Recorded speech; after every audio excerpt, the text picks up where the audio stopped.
ഇപ്പൊ എന്ന് പറഞ്ഞാൽ നമ്മുടെ എല്ലാ ഫീൽഡിനും നമുക്കൊരു ഓപ്പോസിറ്റ് ആയിട്ടൊരു ഓൺലൈൻ അല്ലെങ്കിൽ അങ്ങനൊരു പ്ലാറ്റ്ഫോം ഉണ്ട്. ആ. അപ്പോ ഈ മെഹന്തി നമ്മളിങ്ങനെ കഷ്ടപ്പെട്ട് വരച്ച പറയുന്ന ഡിസൈനുകളൊക്കെ ചെയ്ത് കൊടുത്ത് പോകുന്നതിനിടയ്ക്കാണ് സ്റ്റിക്കറുകൾ വരുന്നത്. അതിന്റെ മേലെ നമ്മള് ഫുള്ള് കംപ്ലീറ്റ് മെഹന്തി അരച്ചൊക്കെ ഇട്ടിട്ടോ അല്ലെങ്കിൽ ചുമ്മാ ജസ്റ്റ് കോണൊക്കെ ഇട്ടിട്ട് അത് റിമൂവ് ചെയ്ത് കളയുന്നു, മെഹന്തി സ്റ്റെയിൻ ഒക്കെ വരുന്നു. അപ്പൊ ഈ ഒരു കടന്നു വരവ് ചേച്ചിയുടെ ഈ ഫീൽഡിനെ ബാധിച്ചിട്ടുണ്ടോ? ഉണ്ടോന്ന് ചോദിച്ചാൽ ഉണ്ട്. കാരണം ഭയങ്കരമായ ബാധിക്കലില്ല. കാരണം ഒരു മെഹന്തി ആർട്ടിസ്റ്റ് ഇരുന്ന് വരയ്ക്കുന്ന അത്രയും പെർഫെക്ഷനിൽ ഒരു സ്റ്റെൻസിൽ ഉപയോഗിച്ച ആ ഒരു ഡിസൈൻ അത്രയും ക്ലിയർ ആവത്തില്ല. പിന്നെ സ്റ്റെൻസിലുകളുടെ നിർമ്മാണം എപ്പോഴും ഒരേ അളവിലായിരിക്കും. അത് നമ്മുടെ ക്ലയന്റിന്റെ കൈയുടെ സൈസ് അത് ഡിപ്പെൻഡ് ചെയ്തിട്ടാണ് നമ്മൾ ഡിസൈൻ ക്രിയേറ്റ് ചെയ്ത് കൊടുക്കുന്നത്. ഇപ്പൊ ഒരു ഡിസൈൻ കൊണ്ടുവന്ന ഒരു ബ്രൈഡിന്റെ അടുത്ത് വന്നിട്ട് ചേച്ചി എനിക്ക് ഇത് വരച്ചു തരണം എന്ന് പറയുന്നു. ആ കൊണ്ടുവന്നിരിക്കുന്ന ഡിസൈനില് നല്ല ലെങ്ത് ഉള്ള ഹാൻഡ് ആയിരിക്കും. അത്രയും ഡിസൈൻ ചിലപ്പം ഈ വന്നിരിക്കുന്ന കുട്ടിയുടെ കയ്യിൽ തികയണമെന്നില്ല. അവരുടെ കയ്യിൽ ചിലപ്പോൾ ഒരു ഇച്ചിരി വീതി ഉള്ളതായിരിക്കാം, അല്ലെങ്കിൽ ഷോർട്ട് ആയിരിക്കാം. അപ്പം നമ്മൾ എന്താ ചെയ്യുന്നത് വെച്ചാല് നമ്മൾ അതിനകത്തൊരു കസ്റ്റമൈസേഷൻ ചെയ്യും. ആ സെയിം സാധനം തന്നെ നമ്മൾ വരച്ചു തരാം. എടാ നിന്റെ കൈക്ക് ഇത്രയും നീളം കുറവുള്ളത് കൊണ്ട് അല്ലെ ഇത്രയും വീതി ഉള്ളത് കൊണ്ട് നമുക്ക് അതിനെ ഇന്ന സാധനം ഇതിന്ന് അവോയ്ഡ് ചെയ്തിട്ട് വേറെ ആഡ് ചെയ്യാം, അല്ലെ അങ്ങനെ ഇങ്ങനെ കസ്റ്റമൈസേഷൻ ചെയ്ത് നമുക്ക് ഒരു ആർട്ടിസ്റ്റിനെ കൊണ്ട് അത് ചെയ്യാൻ പറ്റും.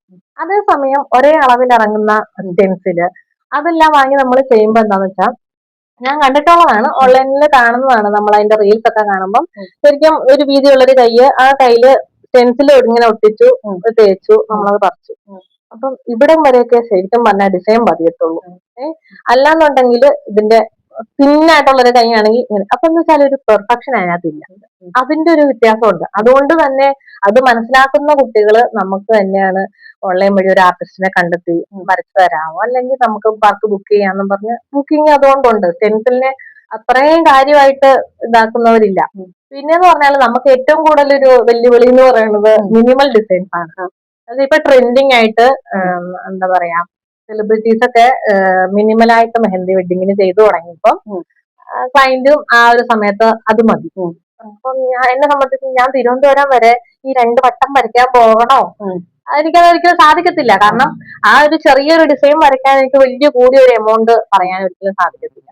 അപ്പം അത്രയും ചെറിയൊരു എമൗണ്ടിന് അത്രയും ദൂരം പോകാനും സാധിക്കത്തില്ല. അപ്പൊ അങ്ങനെ വന്നപ്പോ കുറേ വർക്കുകൾ നമുക്ക് എടുക്കാൻ പറ്റാതെ, അപ്പൊ നമ്മൾ അങ്ങനെ വിളിച്ച് ദൂരെ നിന്നൊക്കെ ഒരാൾ വിളിച്ചിട്ട് ചേച്ചി എനിക്ക് മിനിമൽ ഡിസൈൻ മതി, അപ്പൊ അത് ചെയ്തു തരാമെന്ന് ചോദിക്കുമ്പോൾ തീർച്ചയായിട്ടും ഞാൻ പറഞ്ഞു എനിക്ക് വരയ്ക്കാൻ പറ്റുന്നതാണ്, പക്ഷെ എനിക്ക് അവിടെ വരെ വരാൻ പറ്റത്തില്ല. അതിനായിട്ട് വേണമെങ്കിൽ അടുത്തുനിന്നുള്ള ഒരു ആർട്ടിസ്റ്റിന്റെ നമ്പർ തരാം എന്ന് പറഞ്ഞാൽ നമുക്ക് കിട്ടേണ്ട വർക്കല്ലേ നമ്മൾ ചെയ്യേണ്ട വർക്കിന് അടുത്തയാൾക്ക് കൊടുക്കുകയാണ് ചെയ്യുക. അപ്പൊ അതാണ് ശരിക്കും പറഞ്ഞാൽ ഏറ്റവും കൂടുതൽ നമ്മളെ ബാധിച്ചത്. ഒരു കോമ്പറ്റീഷൻ ആയിട്ടുള്ളത് അതാണ്.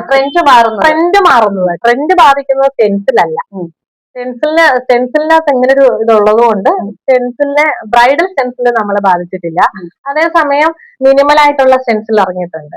അത് ഇപ്പം ഒരു പ്രോഗ്രാമിന് പോകുമ്പോഴല്ലേ എൻഗേജ്മെന്റിന് മിക്കവരും ഇപ്പൊ ചെയ്യുന്നത് എന്താണെന്ന് വെച്ചാൽ എൻഗേജ്മെന്റിന് മിനിമൽ ഡിസൈൻ ആയിരിക്കുമല്ലോ ഇടുന്നത്. അതിനപ്പോ അവർ സ്റ്റെൻസിൽ യൂസ് ചെയ്യും. അപ്പൊ ചെറിയ സ്റ്റെൻസിൽ യൂസ് ചെയ്യുമ്പോൾ അത് ശരിക്കും പറഞ്ഞാൽ ഇപ്പോഴുള്ള സ്റ്റെൻസിലിനൊക്കെ നല്ല ഡിസൈൻസ് കിട്ടാറുണ്ട്. അവരത് ചൂസ് ചെയ്തു.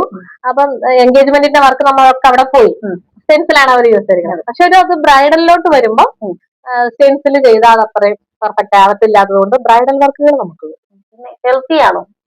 ഹെൽത്തി ആണോന്ന് ചോദിച്ചാല് ഓർഗാനിക് കോൺ തന്നെയാണ് യൂസ് ചെയ്യുന്നതെങ്കിൽ കുഴപ്പമില്ല.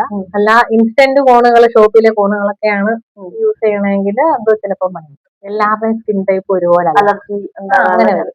നമ്മൾ ഓർഗാനിക് മെഹന്തി യൂസ് ചെയ്യുമ്പോൾ എന്താ ഗുണമെന്ന് വെച്ചാല് എല്ലാ സ്കിൻ ടൈപ്പുകാർക്കും അത് യൂസ് ചെയ്യാം. ഇപ്പൊ നമ്മൾ ഗർഭിണിയായിട്ടിരിക്കുന്നവർക്കും ഇവരെ മെഹന്തി ഇടാറുണ്ട്. അപ്പൊ അവരുടെ സ്കിന്നിലൊക്കെ ഇത് നോർമലായിട്ട് ചെയ്യാൻ പറ്റും. അവർക്ക് അതിന് സ്കിൻ പ്രോബ്ലമോ അലർജിയോ പൊള്ളലോ അങ്ങനെയൊന്നും ഇതുകൊണ്ട് വരത്തില്ല. അതേസമയം ഇൻസ്റ്റന്റ് കോണാണ് യൂസ് ചെയ്യുന്നതെങ്കിൽ തീർച്ചയായിട്ടും എന്തെങ്കിലും ഒരു അലർജി അവർക്ക് തോന്നും. എല്ലാവരുടെ സ്കിന്നിൽ സെൻസിറ്റീവ് ആയിട്ടുള്ള സ്കിന്നുള്ള ആളുകളുണ്ടല്ലോ, അപ്പൊ അവർക്ക് അത് പ്രശ്നമാവും.